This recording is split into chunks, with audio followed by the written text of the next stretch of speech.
Hi, today's devotions are from Philippians chapter 2, verses 5 through 8, and it reads, "Let each of you look not only to his own interests, but also to the interests of others.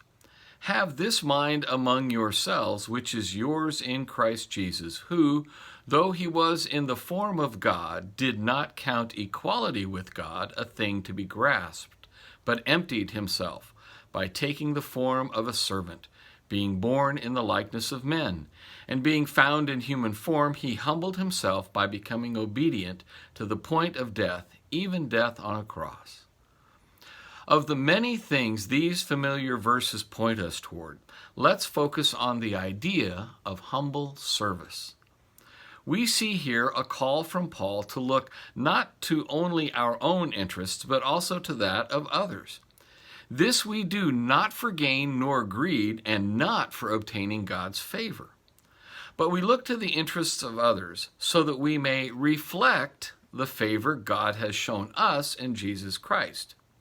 We're not being asked to go to a cross for anyone else, and we're not being asked to go to a cross for ourselves either. In fact, it's clear that Jesus did that for us and for the world in service, in humble service. We are not called to do what only Christ could do. Rather, we are to find in Christ the mind we are to share together, the mind of humble service. It calls us to look out for one another, to serve one another, and to be willing servants.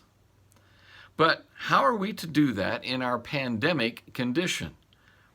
There are cards and notes that can be written and sent. The same thing can be done with social media contacts one-on-one. There are tithes and offerings that can be kept up to date through the mail or electronically that allow us to maintain word and sacrament ministry here. There are phone calls that can bring cheer and uplifting to others and so help to alleviate isolation and loneliness. There are more things that maybe you've thought of.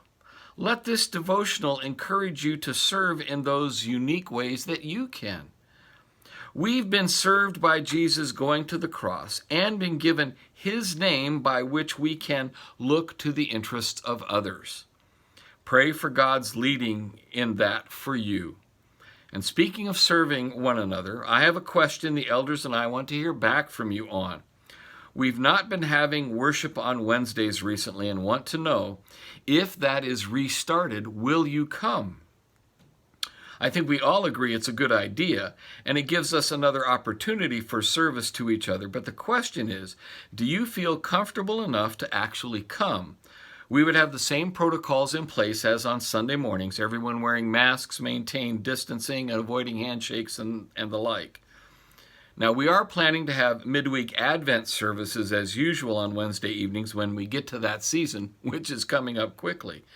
But this is asking if you will come to worship on Wednesdays before Advent. Please do let us hear from you either way. God's peace be with you today. Goodbye.